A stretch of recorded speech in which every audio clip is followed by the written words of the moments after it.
Alô, alô, podcast! Sejam todos bem-vindos ao podcast dessa semana. É nosso segundo podcast do ano e eu estou muito animado de poder fazer um podcast, primeira vez que estamos fazendo com um convidado deste ano, né? Ano passado a gente já teve alguns convidados, vocês vão reconhecer esse convidado que também já estava aqui no nosso debate do ano passado. Então hoje nós vamos falar sobre os Estados Unidos, vamos falar sobre Biden, vamos falar sobre Trump. Por isso que eu quis convidar Lídia para podermos conversar aqui hoje. A Lídia, eu conheço ela já faz muitos anos mesmo. A gente, apesar de a gente ter estudado em anos separados, ela também se formou em ciências políticas. E agora ela mora lá nos Estados Unidos, então ela conhece um pouco mais sobre esse assunto, o que está acontecendo lá, ela está acompanhando mais do que eu aqui. Então hoje eu queria convidar a Lídia para a gente poder conversar um pouquinho sobre o que está acontecendo nos Estados Unidos, o que aconteceu e o que está acontecendo. Olá, Lídia, tudo bem? Tudo bom? Então, Lídia, muito obrigado por você estar tirando seu tempo com a gente aqui. Eu sei que está muita coisa. Aliás, gente, hoje é aniversário da Lídia. Por coincidência, a gente está gravando no dia do aniversário dela. Então, parabéns. Então, eleições 2020 foi um ano bem marcante, né? Além de ser um dos únicos presidentes que não conseguiram a reeleição, né? Normalmente, um presidente sempre consegue a reeleição, bem como ele conseguir. Mas é que agora não tenho aqui escrito especificamente, vou colocar na tela para aqueles que estão vendo no YouTube. Mas depois de muitos anos, um presidente não conseguiu ganhar a reeleição. E foi uma coisa surpreendente, apesar de algumas pesquisas diziam que ele ia perder, outras diziam que ele ia ganhar. E apesar que é meio complicado a gente confiar em pesquisas, né? Eu lembro que quando eu tava tendo as eleições da Hillary, uma pesquisa lá falava que era 80% de chance que ela ia ganhar, outra falava que com certeza, todo mundo tava falando que ela ia ganhar. E aconteceu o que aconteceu, né? E agora, como é que tava nas eleições, na campanha antes? Como é que tava o clima aí nos Estados Unidos e as pesquisas, o que tava dizendo aí? Então, desde o início do ano de 2020, já começavam as discussões, né, ano de eleição, e tinha aquela dúvida, né, o que vai acontecer? O presidente Trump teve aqueles 3 anos completos de presidente, com várias pessoas que apoiavam ele, né, o povo que votou nele, fez ele ganhar, mas também com muitos problemas e muitas polêmicas, então tinha aquela grande pergunta, o que vai acontecer?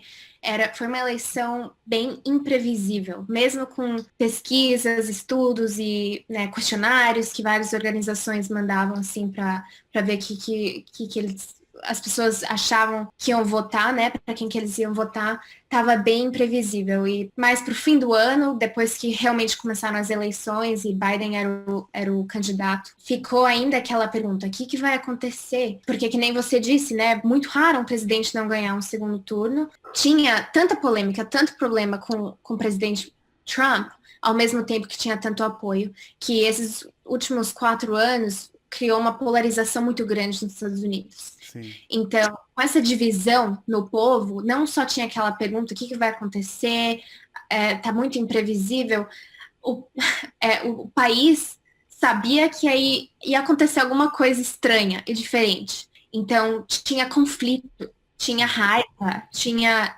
assim, Dos dois lados, né?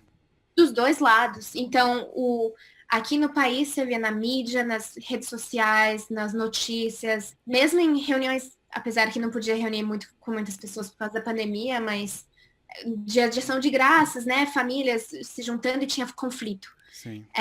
Muita polarização e divisão. Então, esse era o ambiente das eleições. Estava uma divisão muito grande, uma polarização muito grande. Não, ninguém sabia o que ia acontecer. Aí, no final, com aqueles conflitos com o Capitólio, a invasão do Capitólio e tudo, é que, assim, depois que o Biden já tinha ganhado, né, os votos e tudo, antes da inauguração dele, foi meio que a cereja em cima do sorvete, sabe? Que Isso. explodiu, assim, o povo explodiu depois de trancar todas aquelas emoções. Isso. E é interessante que o Trump, ele tava meio que favorito para ganhar até chegar a pandemia, né? Então, Uhum. os Estados Unidos estava até indo bem, a economia estava recuperando, estava conseguindo, estava indo bem, mas aí chegou a pandemia e aí meio que queimou o filme, né? Do presidente Trump. Eu Ex-presidente. acho que o jeito que ele e a administração Trump, né, o jeito que eles enfrentaram o problema da pandemia, da perda de emprego absurda aqui nos Estados Unidos, e como ele enfrentava a polarização política, né, de partidos nos Estados Unidos, eu acho que o jeito que ele enfrentou esses problemas e a administração do Trump enfrentou esses problemas e movimentos dele, né, diminuiu. Sim, a aprovação dele. Meio que queimou o filme dele. Tudo que ele conseguiu conquistar, talvez economicamente, pelo país naqueles primeiros anos dele, perdeu no ano da pandemia, né? Mas então, aí veio aquele assunto, né? A esquerda venceu nos Estados Unidos. Isso eu vi muito no Brasil, nos twitters, pessoas falando, nossa, a esquerda venceu. Esquerda, né? Eu ponho esquerda entre aspas, porque a esquerda dos Estados Unidos, a gente não pode dizer que é que nem a esquerda do Brasil, né? Quais que são as principais bandeiras da esquerda aí dos Estados Unidos pra gente poder comparar aqui com o do Brasil? Então, a esquerda, né, os democratas aqui nos Estados Unidos, eles defendem as minorias. Então, eles focam nos direitos das minorias, imigração, meio ambiente, direitos para os gays, casamento, enfim, todos esses assuntos que envolvem minorias. Então, eles procuram reforma e inovação nesses campos, mas em termos assim de economia, você focaria mais nos impostos, mas eles ainda defendem a privatização, de manter a economia com menos governo, né? Que é que eles falam more Isso. government, less government. Direito né? individual, né? Versus o coletivo. Eles ainda prezam muito o direito individual versus a coletividade das pessoas, né? Sim. Que é uma cultura bastante americana, assim, ainda. E isso é uma coisa interessante que a esquerda, ela meio que vem evoluindo, né? Antigamente, temos vários períodos da esquerda, mas a esquerda mais recente, que a gente ainda tá fresco na memória, é aquela esquerda que defendia muito o proletariado, né? Que muitos defendiam que um dia o proletariado ia se revoltar, ia tomar conta do que aconteceu na Rússia e em alguns outros lugares. Então a esquerda, ela focava bastante nos direitos do trabalhador, tanto que vários partidos têm trabalhador no nome, né? Vários partidos de esquerda têm trabalhador no nome. Então focava bastante nos direitos dele, mas com o tempo isso meio que foi mudando, né? Foi evoluindo para um novo foco, né? Hoje em dia agora ainda tem esse foco no trabalhador, mas agora tem os novos grupos, né? Que são as minorias, os direitos LGBT, os direitos das mulheres, dos negros, a igualdade de raças e tudo. Então essa é uma nova bandeira que a esquerda vem evoluindo e no Brasil está tendo com mais força agora. Hoje em dia, né? A maior diferença que eu acho da esquerda do Brasil e a esquerda dos Estados Unidos é no fato de a esquerda do Brasil ainda gosta muito de controlar a economia. Né? Gente, eu só queria parar aqui rapidinho o podcast para mostrar uma coisa que eu percebi enquanto eu estava montando essas figurinhas para colocar aqui no podcast. Presta atenção nessa lista aqui feita pelo Banco Mundial sobre a facilidade para fazer negócios nos países. Já é de esperar que Nova Zelândia, Singapura, Dinamarca, os Estados Unidos, eles estão no topo da lista porque é muito mais fácil de fazer negócio lá. Sim, os Estados Unidos, mesmo com anos e anos de democratas no poder, ainda continua sendo um país que é muito fácil fazer negócio. Ou seja, é um país que tem um mercado mais aberto. E se você for ver o Brasil, ele tá lá embaixo. Gente, ele tá mais embaixo do que o Vietnã, que é um país que se diz ter um governo comunista. É mais fácil fazer negócios no Vietnã do que no Brasil. Só queria apontar isso rapidinho, voltando pro podcast. Ainda tem bastante de querer garantir a igualdade social das pessoas. Os Estados Unidos, ele fala, tem 1%, tem algumas coisas que eles querem fazer, taxar grandes fortunas, eles também querem fazer, ou taxar mais os ricos, mas no Brasil ainda tem muito mais forte isso. Acho que essa é uma das maiores diferenças da esquerda do Brasil e a esquerda dos Estados Unidos. E voltando no Trump, o Trump, ele era considerado como uma extrema-direita, e normalmente, quando tem uma extrema-direita no poder, uma extrema do outro lado, né, seja a extrema-esquerda ou a extrema-direita, surge para tentar derrubar aquilo, que não foi o caso nessas eleições. O Biden, apesar de muitas pessoas chamarem ele de esquerda, ele é mais centro. Ele somente conseguiu ganhar nos Estados Unidos porque ele é mais centro. E a gente está vendo isso acontecendo no Brasil também. Nas últimas eleições que a gente teve para prefeito, o centro ganhou muito mais força também, né? O bolsonarismo tem caído um pouquinho, assim como caiu o trumpismo, não sei se vocês usam essa palavra aí. E acho muito interessante também, quando eu estava acompanhando as eleições, durante que estavam contando, todas aquelas coisas, aqui no Brasil a gente tem 2 tipos de esquerda, 2 tipos de direita. Pode ser até 3 tipos de esquerda. Um tipo de direita é o bolsonarismo, aquele, né, que apoia o Bolsonaro desde que ele foi eleito e fala, nossa, ele vai ajudar muitas pessoas. Apoia bastante uma figura forte como o Bolsonaro. O segundo tipo de direita é aquele que fala que o Bolsonaro traiu eles já. Falou que o Bolsonaro tá namorando muito com o centro, o Bolsonaro não tá tomando ações tão de direita, de acordo com eles, então não apoiam mais o Bolsonaro, mas ainda são de direita. E agora a gente tem a esquerda também, que tem aquela esquerda ainda que apoia o Lula, né, o Lula é inocente e tudo. E tem aquela esquerda que é focada no trabalhador, nos direitos, mais na economia. E tem a esquerda, essa nova esquerda surgindo, que é focada nas liberdades sociais. Que eu, no meu canal, aqueles que conhecem bastante meu canal, sabe que eu não gosto de misturar esses dois assuntos, né? Lembra aquela linha, que quem tá vendo no YouTube, eu vou colocar aqui também para aparecer, mas aquela linha que forma os direitos sociais, desculpa, os direitos econômicos na linha horizontal e os direitos sociais na linha vertical. São assuntos completamente diferentes. Se você apoia o feminismo, se você apoia direitos LGBT, quer igualdade de gênero e tudo, não necessariamente você é de esquerda no lado econômico. Mas enfim, eu já falei isso várias vezes aqui no canal. Voltando então para as eleições nos Estados Unidos. O Trump, uma das coisas bem características do Trump é o protecionismo, né? Explica um pouquinho para isso, o que ele fazia e por que isso meio que queimou o filme dele internacionalmente também. Porque uma coisa, antes de você responder, uma coisa que eu via muito, líderes internacionais de direita comemoraram o Biden quando ele entrou, falando, agora a gente vai poder conversar com os Estados Unidos melhor. Por que isso? Praticamente fechar as portas para o mundo afora, pensar nos Estados Unidos de uma forma individualista. Ele acabou com vários tratados que ele tinha com outros países, saiu do Acordo de Paris sobre o meio ambiente. Ele queria, assim, fechar as portas, sair dos tratados internacionais, queimar essas relações internacionais e focar nos Estados Unidos. Né? Vamos criar trabalhos para o americano, vamos parar com a imigração, vamos... Enfim, construir a muralha. Construir a muralha entre o México e os Estados Unidos. Todas essas ações, ele tinha essa visão, essa atitude de que os Estados Unidos seria um país melhor, um povo melhor, se nós fechássemos as portas ao mundo fora e focasse em nós mesmos. Nós, como se fosse americano, mas morar nos Estados Unidos. Então... Principalmente com a China também, né? Porque a China, cada vez crescendo mais, ficando mais poderosa, os Estados Unidos vê como ameaça, então... para a solução do Trump era se afastar mais possível ainda da China, né? O slogan dele, né, nas eleições dele era Make America Great Again, né? Vamos fazer a América melhor, e o jeito que ele via isso era vamos parar com isso de ser amiguinho de todo mundo e focar no país. E qual que é a diferença que você vê entre o trumpismo, aquele que apoia o Trump bastante até hoje, que apoia as alegações que ele faz contra as eleições, e o republicano? O republicano do dia a dia. O republicano do dia a dia é trumpista? Ou tá dividido? O Trump foi um candidato que surpreendeu todo mundo, foi um presidente que surpreendeu todo mundo, porque apesar de ser republicano, o candidato do Partido Republicano, ele não era o seu clássico, típico candidato republicano.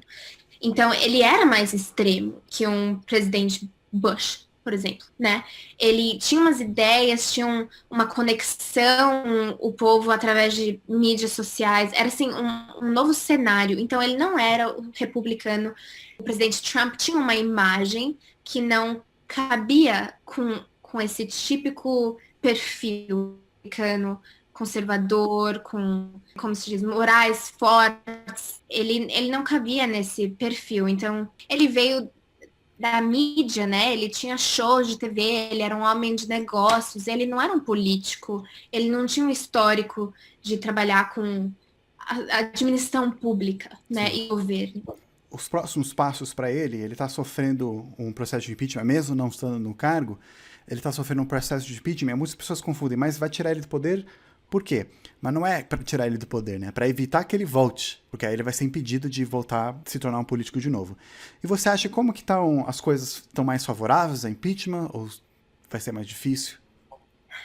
Olha, no começo eu achava, quando eles anunciaram isso, né, que eles iam encaminhar com esse impeachment depois da inauguração do Biden, tinha muitas pessoas achando que tinha uma chance que ia dar certo esse impeachment, que ele poderia até o fim, iam ter senadores republicanos suficientes para votar a favor desse impeachment e aí fecharia a porta para o Trump correr de novo como candidato, né? Eu acho que até agora parece que a maioria dos senadores estão votando que esse impeachment não é constitucional, já que ele não é mais presidente, né? Então, realmente, legalmente, assim, ao pé da letra, não faz sentido esse impeachment, porque ele não é mais o presidente para ser impeached, né?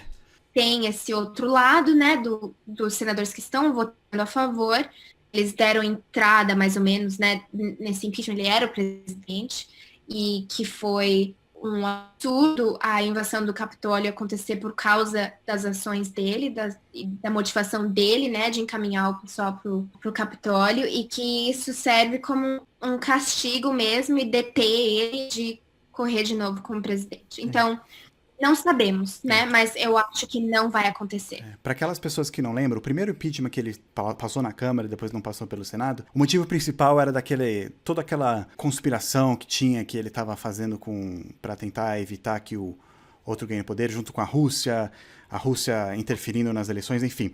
Esse impeachment já é um novo caso, né, para a gente poder dar uma refrescada na memória, para a invasão do Capitólio, que foi uma das coisas que mais manchou a imagem do Trump, né? Ele foi banido das mídias sociais. Então, era para esse motivo que está passando o impeachment. Provavelmente na Câmara é mais provável, né? Mas no Senado tem dificuldade, porque o Senado está exatamente dividido. Eles teriam que conseguir, se eu não me engano, umas 7 apoios de republicanos diferentes. Mas enfim, agora com o Biden. Para nós terminarmos aqui, quais que são as principais bandeiras de Biden? E ele já começou a fazer alguma coisa com isso? Com essas ideias que ele estava defendendo? Ou as propostas que ele fez antes, as promessas também? Já. Desde que ele foi inaugurado como presidente, ele já fez várias ordens executivas. Eu não sei se é igual.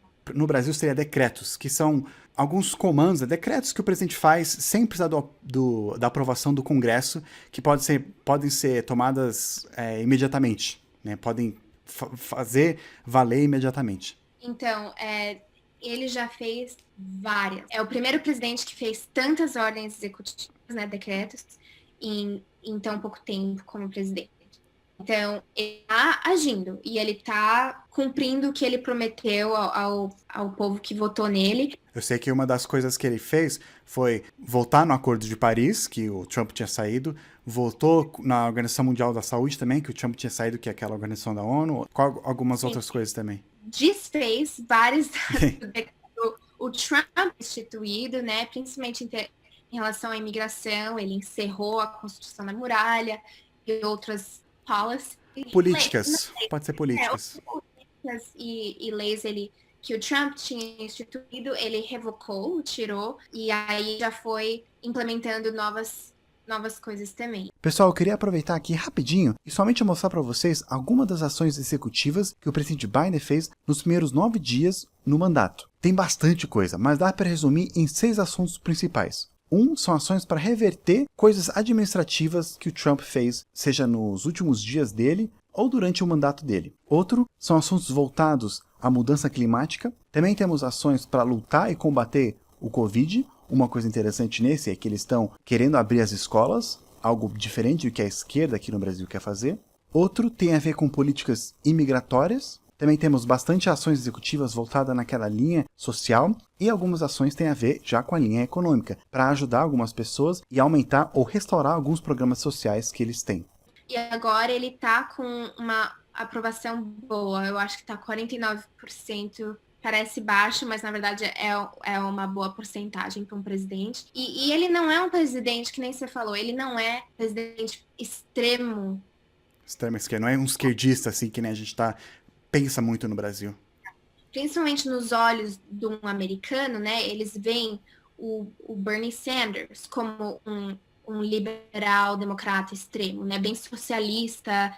Ele que é um candidato bem extremo. O presidente Biden não é. Ele é mais moderado, ele é mais centrista, mas ele está cumprindo com muitas das bandeiras, né, que nem você fala, liberais que ele tinha prometido para quem votou nele. Então, já passou nosso tempo aqui, mas vamos marcar uma próxima vez pra gente falar da vice dele, porque muitas pessoas comentam, ele talvez seja centro, mas a vice dele é mais esquerdista. Também no futuro podemos conversar um pouquinho mais sobre quais seriam os próximos passos para Trump se não passar, ou próximos passos para o Partido Republicano, né? Será que eles vão apoiar? Já quero agradecer a sua participação hoje, Lídia, aqui.